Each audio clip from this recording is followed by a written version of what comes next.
The dust swirled thick around the auction block that scorching August morning in 1887, carrying with it the mingled sense of sweat, leather, and desperation. Marshall Creek was nothing more than a collection of weathered buildings, clinging to existence in the heart of Nevada territory. But twice a month it transformed into a hub of commerce where ranchers, drifters, and fortune seekers gathered to buy and sell whatever might turn a profit. Thomas Brennan stood at the edge of the crowd, his weathered hands gripping the brim of his hat as he watched the proceedings with growing unease. At 42, he carried the weight of solitude like a second skin, his ranch sprawling across 15,000 acres of high desert country with only the wind and his memories for company. The broken star had been in his family for 2 generations, built by his father's calloused hands and dreams of prosperity that never quite materialized. Now Thomas worked it alone, watching the seasons turn with no one to share the sunsets or the bitter winter mornings when the cold cut through a man's bones like a rusty blade. The auctioneer's voice boomed across the assembled crowd, hawking everything from mining equipment to livestock, but Thomas had come for one purpose. His prize breeding bull had died 3 weeks prior, struck down by lightning during a fierce summer storm, and he needed to rebuild his herd if he hoped to keep the ranch viable. The banker in Virginia City had made it clear that his patience was wearing thin, and Thomas could feel the weight of unpaid debts pressing down on his shoulders like a millstone. The morning wore on with the predictable rhythm of commerce until the auctioneer called for the next lot. Thomas looked up from his contemplation to see a sight that stopped his heart cold. Led onto the block was a young woman, perhaps 25 years old, her calico dress torn and stained dark with what could only be blood. Her auburn hair hung in matted tangles around a face marked by exhaustion and pain, and her green eyes held a hollow emptiness that spoke of suffering beyond measure. Most shocking of all, cradled against her chest was a newborn infant, so tiny and still that Thomas wondered if the child still drew breath. The crowd fell silent for a moment before erupting into a mixture of crude comments and nervous laughter. This was not uncommon in the territories, where desperate people sometimes sold themselves or their families into indentured servitude to escape starvation or debt, but the woman's condition made even the hardened frontiersman shift uncomfortably. "What am I bid for this fine specimen?" The auctioneer called out with forced enthusiasm, though his voice carried less conviction than usual. "Young, strong, and comes with an extra mouth if you're looking to build your household quickly."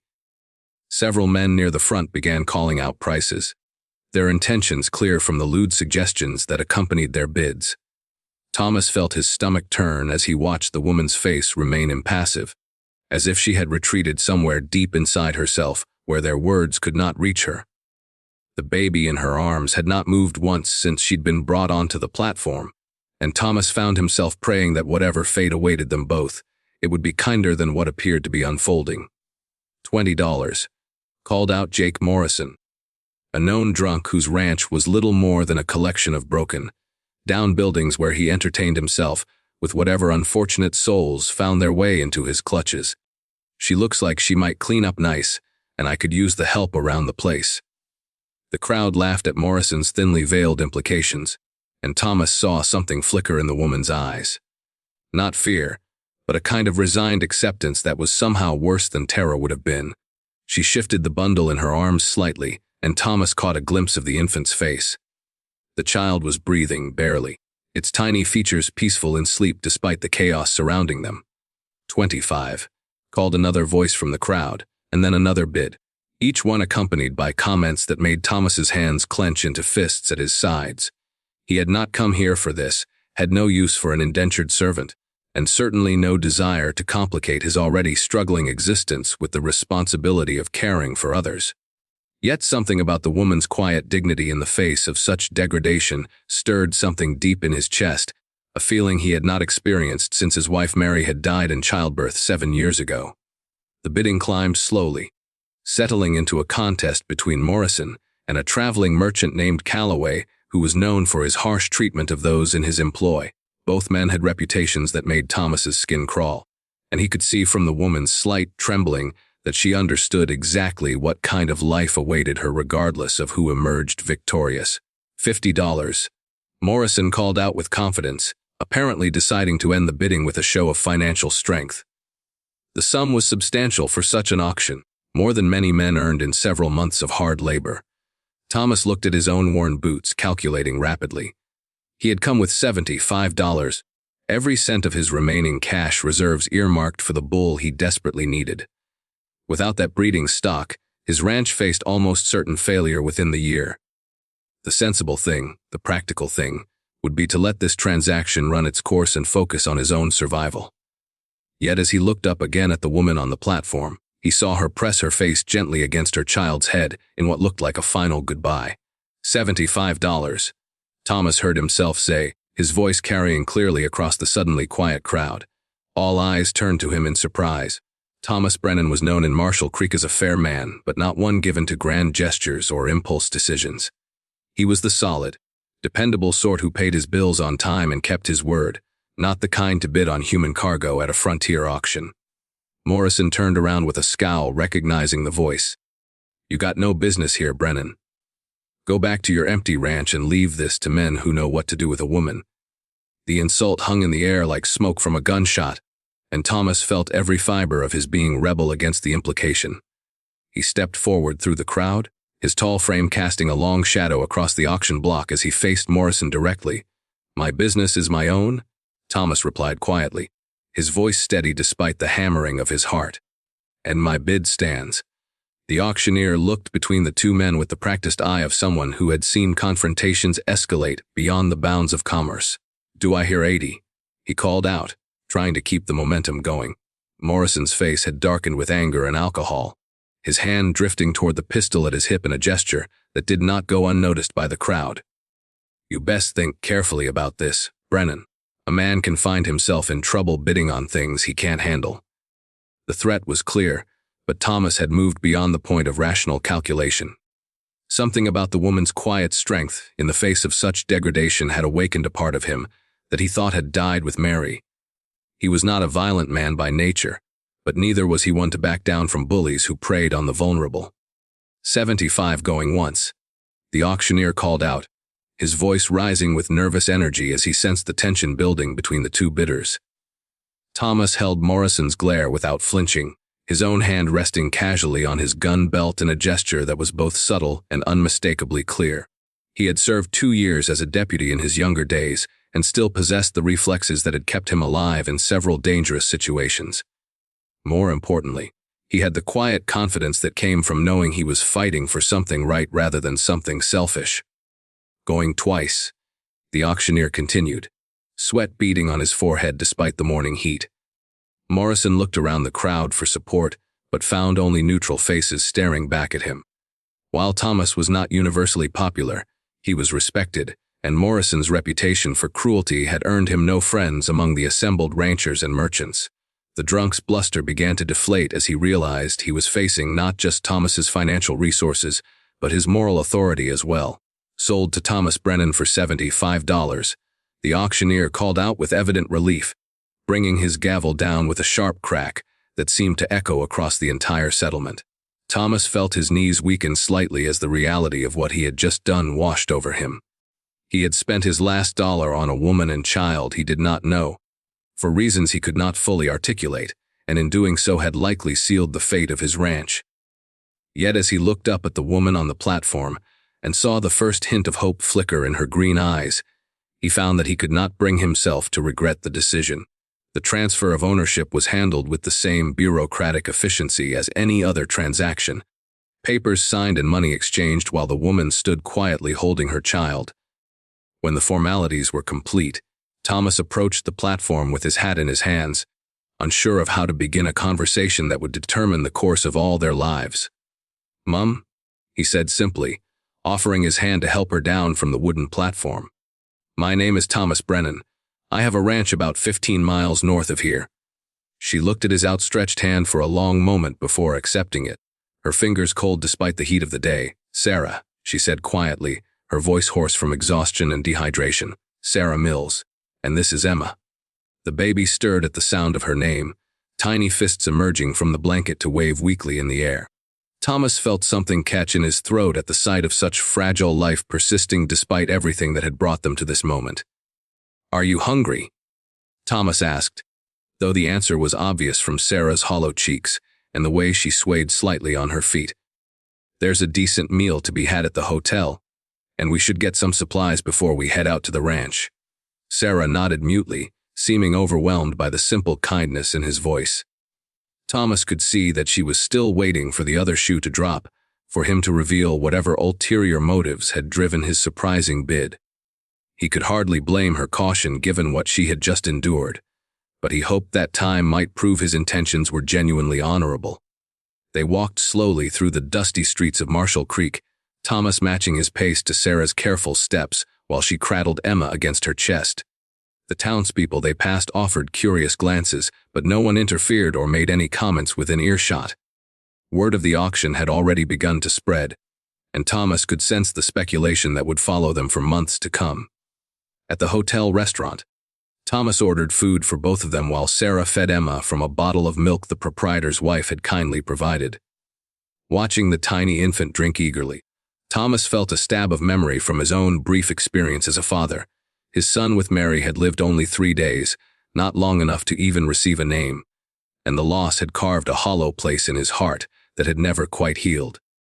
"You don't have to tell me anything you don't want to," Thomas said quietly as Sarah ate with the desperate hunger of someone who had gone too long without proper nourishment.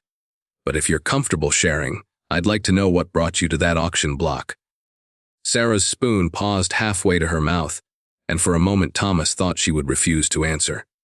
When she finally spoke, her voice was barely above a whisper, as if the words themselves carried too much weight to be spoken aloud. "My husband died in a mining accident 6 weeks ago," she began, her eyes fixed on her plate rather than meeting his gaze. "We owed money to the company store, more than we could ever repay on what little savings we had. When Emma came early and I couldn't work, they gave me a choice: the auction block or debtor's prison." Thomas felt anger building in his chest at the callousness of men who would force such a decision on a new mother, but he kept his voice gentle when he replied, "That was no choice at all. They had no right to put you in that position. Rights don't count for much when you have no money and no family to stand with you," Sarah said with the bitter wisdom of someone who had learned harsh lessons about the world's indifference to suffering. "I told myself I would find a way to buy back our freedom somehow, someday. I just needed to survive long enough to see Emma grow up." The simple determination in her words struck Thomas with unexpected force. Here was a woman who had endured losses that might have broken lesser spirits, yet she still fought for her child's future with every breath in her body. He thought of his own struggles with loneliness and financial pressure and felt ashamed of the self-pity that had consumed so much of his energy over the past several years. "You won't be a servant on my ranch," Thomas said firmly, surprising himself with the conviction in his voice. "I bought your papers because I couldn't stand to see you and Emma fall into the wrong hands, but I won't hold you to any kind of bondage. You're free to leave whenever you choose, and until then, you'll be treated as an equal member of the household." Sarah looked up at him then, searching his face for any sign of deception or hidden agenda. Whatever she saw there seemed to convince her that he was speaking the truth, because some of the tension left her shoulders for the first time since he had encountered her. "Why would you do that?" she asked simply. "You spent your money on us, and you don't even know who we are or whether we'll be any use to you at all." Thomas considered the question carefully, knowing that his answer would set the tone for everything that followed between them. The honest truth was complex and personal, touching on grief and loneliness he had never discussed with another living soul. "I lost my wife in childbirth 7 years ago," he said finally. "Our son died 3 days later. I've been alone on the ranch ever since, and I suppose I'd forgotten that there were things more important than just surviving from one day to the next. When I saw you up there, holding Emma and facing down that crowd with such dignity, it reminded me of what real courage looks like." The admission hung between them like a bridge spanning years of separate grief, and Thomas saw understanding dawn in Sarah's eyes. She reached across the table without thinking and placed her hand over his, a gesture of comfort that neither of them had expected. "I'm sorry for your loss," she said quietly. Mary was lucky to have someone who still honors her memory after all these years. Thomas felt tears threaten for the first time in longer than he could remember, and he had to clear his throat before he could respond. "Emma's lucky to have a mother willing to face anything to protect her," That kind of love is rarer than most people realize. They finished their meal in comfortable silence, each lost in thoughts of the past and uncertain hopes for the future. When it came time to leave, Thomas helped Sarah into his wagon while she settled Emma in a makeshift bed of soft blankets. The ride to the Broken Star would take several hours, plenty of time for both of them to consider the strange turn their lives had taken in the space of a single morning. The ranch buildings came into view just as the sun began its descent toward the western mountains, painting the high desert landscape in shades of gold and crimson that took Sarah's breath away. The Broken Star was larger than she had expected, with a substantial main house, several outbuildings, and corrals that spoke of better days when the operation had been more prosperous. Even in its current somewhat shabby condition, it was clear that the ranch had been built by people who took pride in their work and intended it to last for generations. It's not much to look at right now, Thomas said apologetically as he helped Sarah down from the wagon. I've been letting things slide the past few years, focusing more on just getting by than on keeping up appearances. It's beautiful, Sarah replied honestly, and Thomas could tell from her voice that she meant it. After weeks of uncertainty and the terror of not knowing where she and Emma would end up, the solid buildings and peaceful setting felt like a glimpse of heaven. Thomas showed them to the guest room, a comfortable space with a large window facing east toward the mountains and a small adjoining room that would work perfectly as a nursery for Emma. Sarah moved through the rooms with wonder, touching the simple but well-made furniture and marveling at luxuries she had not enjoyed since before her husband's death. There's a well with good water just outside the kitchen door, Thomas explained as he helped her get settled. Plenty of firewood stacked on the back porch, and the root cellar is stocked with preserved foods to last through winter. Make yourself at home and don't hesitate to take whatever you and Emma need. Over the following days, Sarah gradually emerged from the shell, shocked state that had sustained her through the auction and its aftermath. She began helping with cooking and household chores, not from any sense of obligation but from a natural desire to contribute to their shared welfare. Emma thrived in the stable environment, gaining weight and beginning to show the alert curiosity that marked a healthy, developing infant. Thomas found himself looking forward to the sound of voices in his house for the first time in years. Sarah proved to be intelligent and capable, with a dry sense of humor that emerged once she began to trust that her safety was assured. She had been a schoolteacher before her marriage, and her education showed in the way she spoke and the books she requested when Thomas made his next trip to town for supplies. As autumn progressed into winter, the three of them settled into a routine that felt increasingly natural despite its unconventional origins. Thomas handled the outdoor work of maintaining the ranch while Sarah managed the household and cared for Emma, but their roles often blurred as they found themselves working together on projects that required multiple hands. The first real test of their arrangement came in November, when an early blizzard struck without warning, trapping them in the house for nearly a week. The forced intimacy could have been awkward, but instead it deepened the friendship that had been growing between them. They spent long evenings by the fire, talking about their pasts and their hopes for the future, while Emma slept peacefully in her cradle nearby. "Do you ever think about remarrying?" Sarah asked one night as they sat watching snow pile against the windows. The question came out of nowhere, surprising both of them with its directness. Thomas considered his answer carefully, aware that their conversation was approaching territory they had both been avoiding. "I used to think Mary was the only woman I could ever love," he said slowly, "but I'm beginning to realize that closing my heart to new possibilities isn't the same thing as honoring her memory." Sarah nodded thoughtfully, her hands busy with some mending in her lap. "My husband was a good man, but our marriage was more about survival than passion. I sometimes wonder what it would be like to choose love instead of just accepting whatever fate handed me."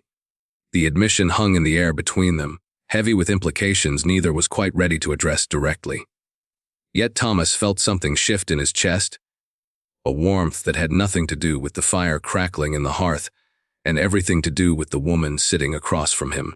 Spring brought new challenges and new hopes in equal measure. The harsh winter had taken a toll on Thomas's remaining cattle, but Sarah's presence had transformed the ranch house into a true home for the first time since Mary's death. Emma was walking now, filling the rooms with laughter as she explored every corner of her world with fearless enthusiasm. It was during the bustle of spring roundup that Sarah made a discovery that changed everything. While organizing some papers in Thomas's desk, she found a letter from the bank that he had apparently forgotten to file away.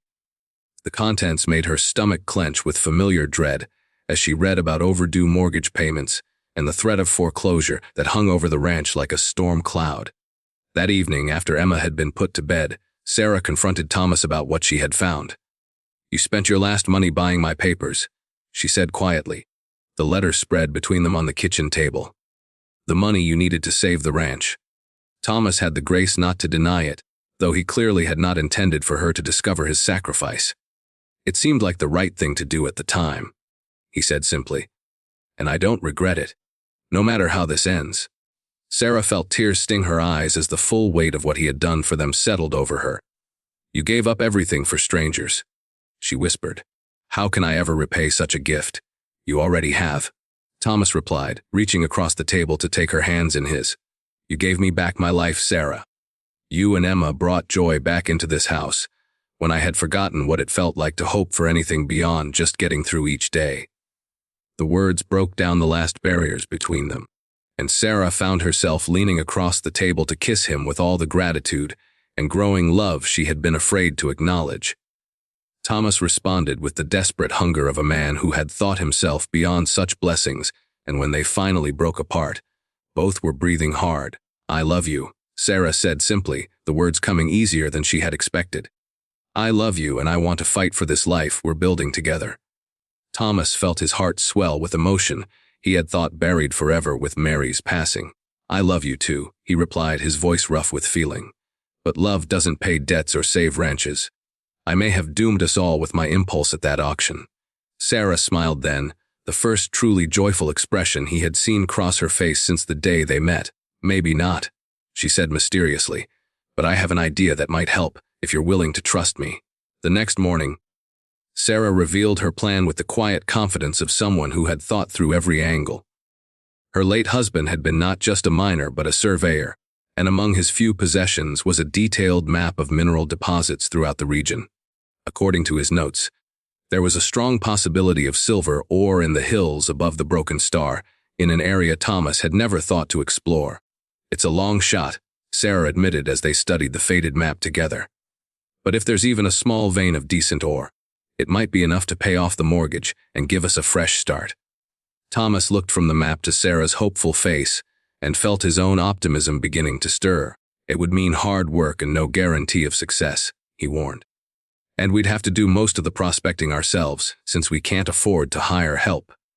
"Then we'd better get started," Sarah said with determination that reminded him of her courage on that auction block so many months ago.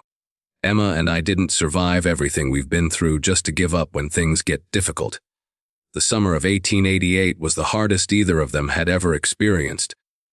As they split their time between maintaining the ranch and exploring the rocky hills, where Sarah's husband's map indicated the greatest potential for mineral wealth, they found nothing for weeks, just empty holes and broken dreams scattered across the landscape like the bones of failed hopes.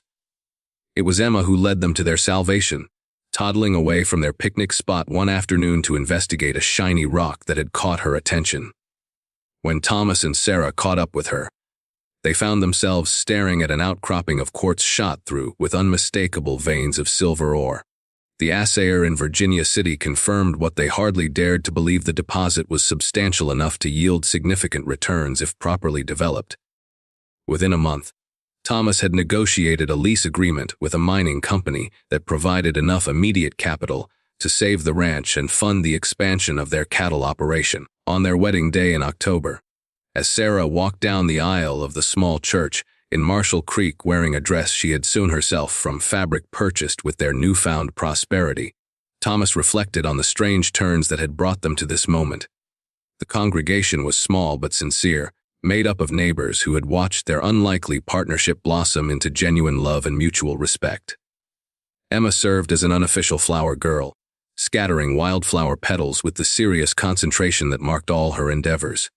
At 18 months old, she was the undisputed light of both their lives, a constant reminder that the greatest treasures often came disguised as burdens too heavy to bear. As Thomas and Sarah exchanged vows they had written themselves, promising to stand together through whatever challenges the future might bring. He thought about the woman who had stood on an auction block, covered in blood and birth's pain, holding her infant daughter and facing an uncertain fate with quiet dignity. That same woman now stood beside him in white silk, her eyes bright with joy and her hand steady in his as they pledged their lives to each other.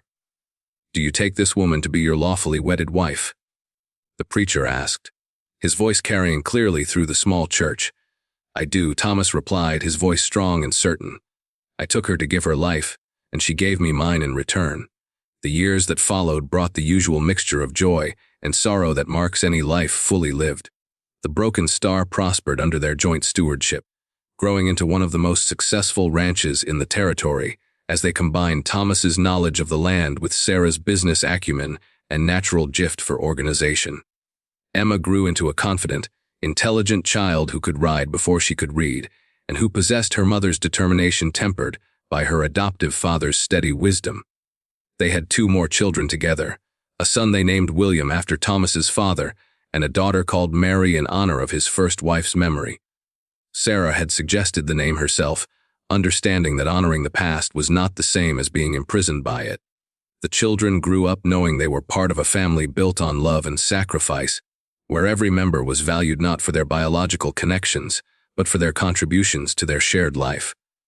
When Emma turned 16, she asked Thomas to tell her again about the day he first saw her and her mother, wanting to understand the full story of how their family had come to be. They sat together on the porch as the sun set over the mountains, and Thomas found himself remembering details he had not thought about in years. "Your mother was the strongest person I had ever seen," he told her as Sarah worked in her garden nearby, still beautiful at 40, one despite the lines that marked years of hard work and genuine happiness. "She stood on that platform holding you, facing a crowd of strangers who saw her as nothing more than property to be bought and sold, and she never once let them see her afraid." Emma listened with the serious attention she brought to all important conversations, her green eyes so like her mother's reflecting the evening light. "And you bought us because you felt sorry for us?" she asked, seeking clarity on a story that had shaped her entire understanding of love and sacrifice. Thomas shook his head slowly, choosing his words with care. "I bought your papers because I couldn't stand to see you and your mother treated as less than human beings," he corrected gently. "But I kept you because you taught me that a family isn't just about blood connections. It's about people who choose to stand together and make each other stronger. And now we're all stronger because of it," Emma said with the confidence of someone who had never doubted her place in the world or the love that surrounded her. "Yes," Thomas agreed, watching Sarah straighten from her work to wave at them both.